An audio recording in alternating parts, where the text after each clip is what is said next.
대한민국 서울. 프랑스의 서커스단이 위기입니다. 공중공 예사인 단원이 갑자기 부상을 당해서인데요. 그 단원은 절규합니다. 괜히 한국 이상한 곳에 와서 말이야.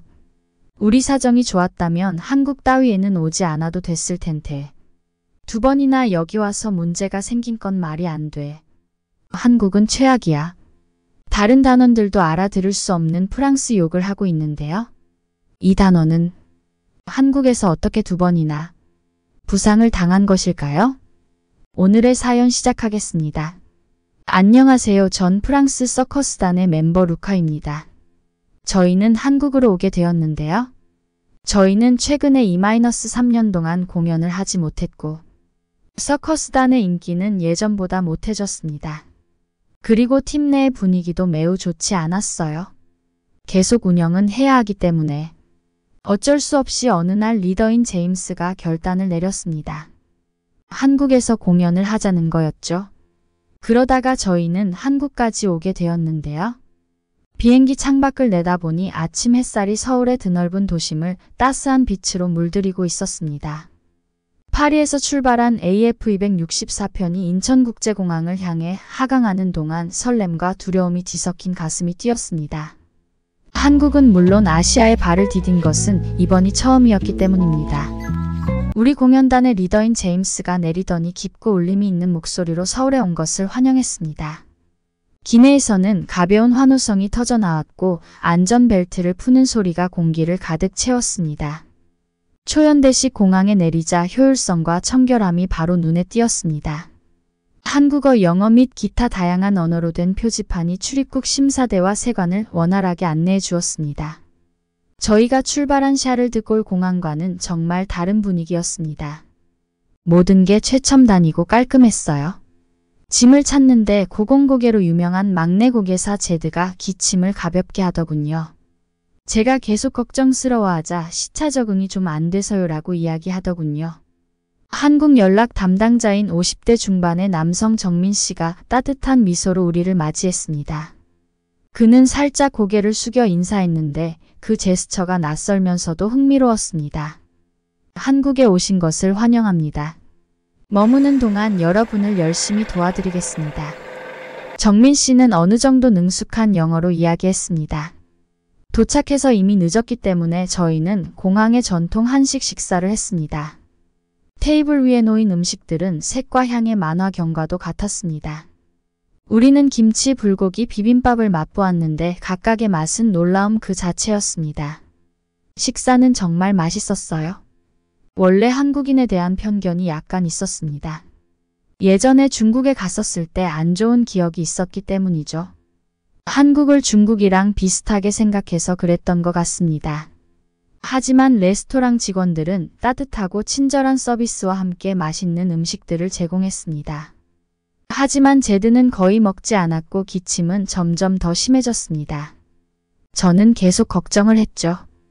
그리고 갑자기 제드의 상태는 더욱 악화되었습니다.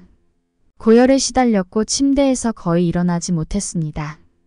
담당 리더인 제임스는 인천공항에 있는 의료센터가 치료가 좋다는 김 씨의 말을 기억하고 제드를 그곳으로 데려가기로 결정했습니다. 우리 모두는 친구를 걱정하며 공항까지 동행했습니다. 의료센터는 처음 도착했을 때의 기쁜 분위기와는 완전히 달라졌습니다. 제드는 빠르게 입원했고 의료진은 유창한 영어로 저희와 소통하며 신속하게 조치를 취해 저희의 불안감을 덜어주었습니다.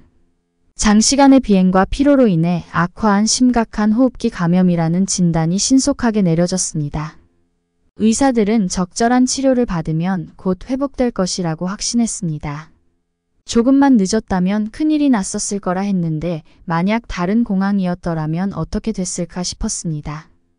제드가 병실에서 쉬는 동안 저희는 대기실에 앉아서 또 놀라게 되었습니다. 의료진의 효율성과 친절함은 처음 기대했던 것과는 완전히 대조적이었습니다. 문화적, 언어적 장벽이 있을 거라고 예상했지만 오히려 전문성과 배려에 둘러싸여 있는 자신을 발견했습니다. 저는 창밖을 내다보며 비행기가 이착륙하는 모습을 주시했습니다. 한국은 단순히 공연의 배경이 아니라 고유한 이야기와 삶의 리듬을 가진 땅이라는 사실을 깨달았습니다. 그리고 우리는 그것을 경험하고 배우기 위해 이곳에 왔습니다. 그날 그리고 저희는 호텔로 돌아왔을 때 서울의 불빛은 조금 더 밝고 따뜻하게 빛나고 있었습니다. 거리에는 활기가 넘쳤고 이 새롭고 매혹적인 세계에 빠져보라는 무언의 초대가 느껴졌습니다. 호텔 방에서 우리는 그날의 행사를 되돌아보았습니다. 한국에서의 여정은 이제 막 시작되었지만 이미 우리의 인식은 변화하고 있었고 우리 앞에 놓인 가능성에 대해 마음이 열리고 있었습니다.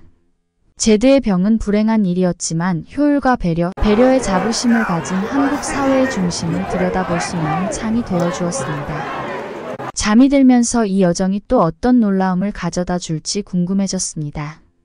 아침 햇살이 서울을 황금빛으로 물들이는 가운데 레아티스트 볼란츠 멤버들이 호텔 로비에 모여 서울에서의 첫 하루를 준비했습니다. 제드의 건강은 신속한 치료 덕분에 하룻밤 사이에 크게 호전되었고 그의 기운은 최고조에 달해 있었습니다. 오늘은 제드도 회복했으니 한국 여행을 해보자. 리더인 제임스의 목소리가 흥분된 목소리로 울려 퍼졌습니다. 우리는 앞으로 몇 주 동안 우리의 보금자리가 될 서울을 이해하기 위해 서울의 중심부를 탐험하고 싶었습니다. 첫 번째 방문지는 한국의 유구한 역사를 보여주는 경복궁이었습니다. 광활한 경내를 거닐며 우아한 건축물과 주변의 고요한 아름다움에 매료되었습니다. 고궁과 현대 도시 풍경의 극명한 대비는 마치 과거와 현재를 넘나드는 춤과도 같았습니다. 조선은 확실히 건축을 할 줄 아는 나라였군요. 제임스는 건물의 정교한 디자인에 감탄하며 말했습니다. 수민이라는 젊은 한국 여성 가이드는 각 건축물의 역사와 의미를 설명하는 지식의 셈이었습니다. 그녀의 문화에 대한 열정은 대단했고 저희는 넛을 잃고 경청했습니다. 다음으로 전통 공예품과 미술관으로 유명한 인사동으로 향했습니다. 좁은 거리에는 수제 한지부터 화려한 한복까지 모든 것을 파는 상점들이 줄지어 있었습니다. 우리는 각각의 작품에 담긴 장인 정신과 디테일에 놀랐습니다. 갤러리 중 한 곳에서는 한국 서예 시연을 보았습니다. 작가의 부시종이 위에서 춤을 추며 우아한 문자를 만들어냈습니다. 평소 시각 예술에 관심이 많았던 저는 매료되었습니다. 저는 서예에 도전했고 그녀의 시도는 작가와 동료들의 부드러운 웃음을 이끌어냈습니다. 점심은 그 자체로 모험이었습니다. 우리는 많은 사람들에게 처음인 전통 한식당에서 바닥에 앉았습니다. 파전, 잡채, 다양한 반찬이 담긴 접시가 테이블을 가득 채웠습니다. 젓가락으로 음식을 먹는 것이 멤버들도 있었지만 저희는 오기가 생겨서 끝까지 해보려고 노력했답니다. 점심 식사 후에는 서울의 유명한 대중교통 시스템을 체험해보기로 했습니다. 지하철을 타고 인사동의 전통적인 분위기와는 극명한 대조를 이루는 홍대로 향했습니다. 홍대는 도시 예술가들의 캔버스 같은 거리와 카페와 상점들이 현대 한국 문화를 발산하며 활기차게 돌아가고 있었어요. 북적이는 거리를 걷다가 한 무리의 거리 공연자들이 자리를 잡고 있는 것을 발견했습니다. 호기심이 발동한 저희는 잠시 멈춰서 구경했습니다. 댄서와 뮤지션으로 구성된 공연단은 뛰어난 실력과 에너지로 관객을 사로잡았습니다. 저희도 공연자이지만 예술가들과 서로 다른 기술을 가지고 있음에도 불구하고 친밀감을 느꼈습니다. 해가 지기 시작하자 우리는 남산공원에 도착했고 도시의 불빛이 반짝이기 시작했습니다. 남산 케이블카를 타고 정상에 오르니 서울을 내려다보는 등대인 엔서울타워가 서 있었습니다. 타워 아래쪽 난간에는 약속과 꿈의 상징인 사랑의 자물쇠가 매달려 있었습니다. 우리는 각자 자물쇠를 걸며 조용히 소원을 빌었습니다. 제드는 건강을, 저는 영감을, 제임스는 새로운 문화에 대한 이해와 소통을 기원했습니다. 저녁 식사는 한국식 바비큐 레스토랑에서 활기차게 진행되었습니다. 고기 굽는 냄새가 공기를 가득 채우고 소주잔이 부딪히며 건배를 외쳤습니다. 따뜻한 음식과 사람들 덕분에 이국 땅에서 더욱 집처럼 편안함을 느꼈습니다. 호텔로 돌아오는 길, 서울의 네온사인이 길을 안내하는 가운데 우리는 그날의 경험을 되돌아보았습니다. 서울은 역사, 예술, 현대적 활기가 어우러진 것을 볼 수 있었습니다. 저는 어떻게 단 하루 만에 얼마나 많은 것을 보고 배웠는지 놀라워요. 정말이라고 말했습니다. 그리고 아직 발견해야 할 것이 훨씬 더 많아요. 제임스가 경이로움에 찬 목소리로 덧붙였습니다. 그날 밤 침대에 누워 창문 너머로 들려오는 서울의 소리를 들으며 우리는 내면의 변화를 느꼈습니다. 다음 날 우리 예술단과 한국과의 새로운 인연을 시험할 예기치 못한 사건이 벌어졌습니다. 여느 날과 다름없이 분주한 서울의 거리 위로 따사로운 햇살이 비추며 하루가 시작되었습니다. 저희는 한국의 전통 가옥, 즉 한옥으로 유명한 그림 같은 북촌 한옥마을 방문을 계획했습니다. 좁은 골목길과 아름답게 보존된 건물에서 옛 서울의 생활상을 엿볼 수 있었습니다. 마을을 구불구불 돌아가는데 공중공 예사로 꽤나 민첩한 저인데 갑자기 울퉁불퉁한 돌에 발이 걸려 비틀거리며 넘어졌습니다. 저는 발목이 뒤틀리면서 넘어져 버렸습니다. 단원들은 재빨리 제 주위로 모여들었고 모두가 걱정하고 당황해했습니다. 저는 일어서려고 했지만 고통에 몸부림쳤습니다. 발목을 심하게 다친 것이었어요. 제임스는 즉시 119를 불렀고 구급대원들은 저를 친절하고 최대한 더 심해지지 않게 옮겨주었습니다. 그리고 저를 가장 가까운 병원으로 급히 옮겨주었습니다.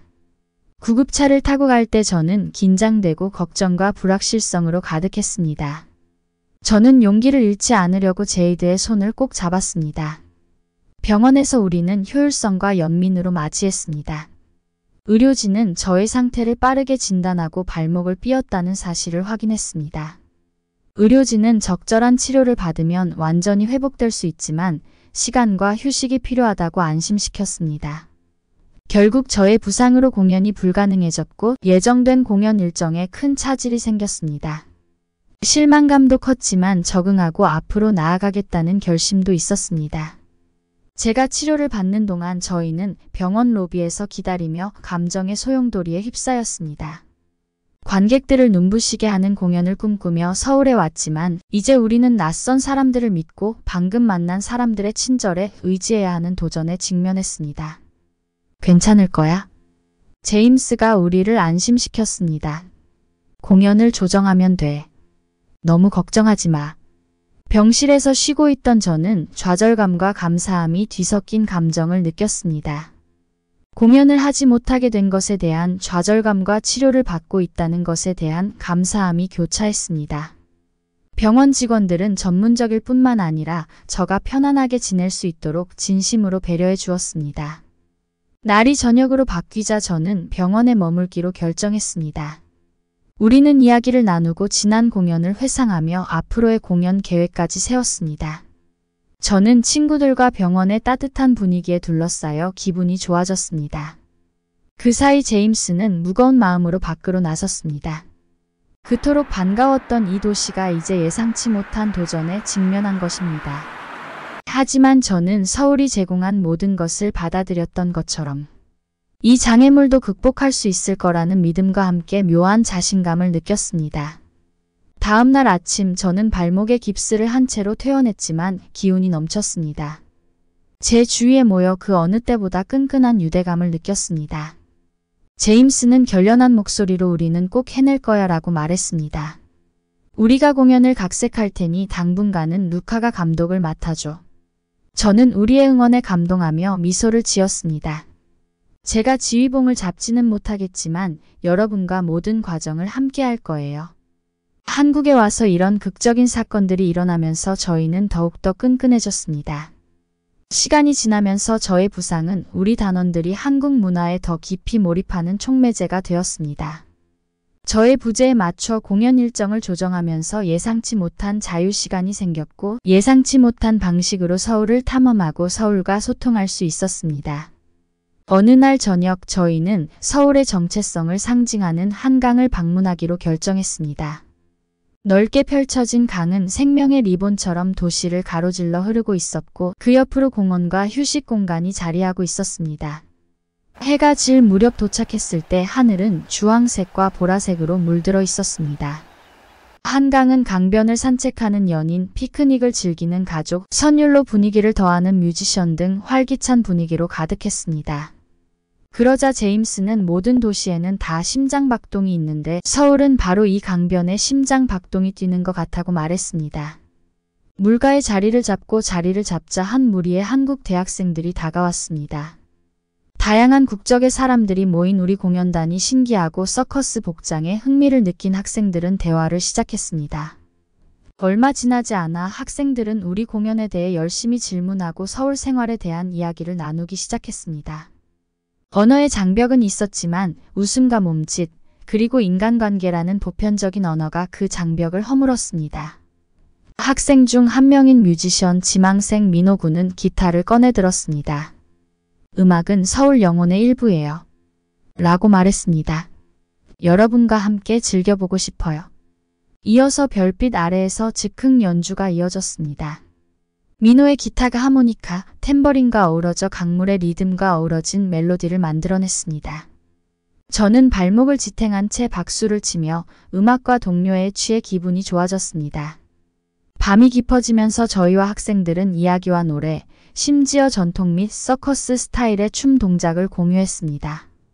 대본도 무대도 없이 예술과 표현에 대한 공통된 사랑을 통해 사람들이 연결되는 가장 유기적인 형태의 문화 교류였습니다. 이런 순간이 여행을 더욱 풍요롭게 만들어주는 거야. 라고 저는 말하며 반짝이는 도시의 불빛을 눈동자에 비추었습니다. 밤에 영감을 받은 제드는 이런 것들을 공연에 접목하면 어떨까요? 저희가 여기서 배우고 경험한 것을 우리의 예술과 결합해보는 게 좋을 것 같아요 라고 제안했습니다. 이 아이디어는 열렬한 호응을 얻었습니다. 우리는 단순히 기술을 보여주는 것이 아니라 서울에서의 여정에 대한 헌정, 프랑스 서커스 예술과 한국의 문화적 정수를 융합한 공연을 구상했습니다. 한강을 등지고 호텔로 돌아오는 길, 우리는 새로운 영감의 원천을 느꼈습니다. 서울은 더 이상 우리 여정의 배경이 아니라 예술적 표현의 일부이자 공연자로서 우리 정체성의 일부가 되어가고 있었습니다. 그 후 며칠 동안 우리는 부지런히 연습하고 새로운 요소를 공연에 녹여내기 위해 노력했습니다. 한국 전통 음악을 실험하고 한국 무용의 요소를 추가하고 스토리텔링에 한국 민속을 접목하기도 했습니다. 새롭게 단장한 공연의 밤이 다가왔습니다. 공연 장소는 학생들과 함께 마법 같은 밤을 보냈던 바로 그 장소인 강변의 야외 무대였습니다. 현지인과 외국인이 섞인 관객들이 모여들자 공기는 기대감으로 가득 찼고 모두 이색적인 문화가 어우러진 공연에 호기심을 보였습니다. 조명이 어두워지고 음악이 시작되자 저희는 설렘과 긴장감으로 심장이 두근거리며 무대로 올라갔습니다. 펼쳐진 공연은 단순한 고개와 저글링 그 이상의 것이었습니다. 도약과 회전, 음악과 웃음, 문화, 교류의 아름다움과 국경을 넘어 형성된 유대감을 이야기하는 우리의 여정을 축하하는 행사였습니다. 관객들은 눈앞에 펼쳐진 이야기에 빠져들며 매료되었습니다. 마지막 막이 끝나자 기립 박수가 터져나왔고 박수 소리가 강변을 따라 울려 퍼졌습니다. 지친 기색이 역력했지만 정말 특별한 것을 함께 나눴다는 기쁨으로 눈을 빛내며 마지막 인사를 나눴습니다. 우리는 단순히 즐거움을 선사했을 뿐만 아니라 서로 소통하고 우리를 품어준 도시와 문화의 경의를 표했습니다. 무대를 떠나면서 우리는 이 공연이 우리가 만들어낸 스펙터클뿐만 아니라 그 여정을 상징하는 우리 커리어의 하이라이트 중 하나로 기억될 것이라는 것을 알았습니다. 달빛이 쏟아지는 한강변의 하늘 아래서 우리는 우리 문화와 한국의 문화가 아름답게 어우러진 것을 발견했고 이는 공연자로서 그리고 개인으로서 우리를 더욱 풍요롭게 해주었습니다. 오늘 프랑스 서커스단의 사연은 여기까지입니다. 한국에서 영감을 얻고 가니 정말 뿌듯하네요. 다음에도 한국에 찾아왔으면 좋겠습니다. 오늘 사연 마음에 드셨다면 구독과 좋아요, 알람 설정 부탁드릴게요. 그럼 행복한 하루 되세요.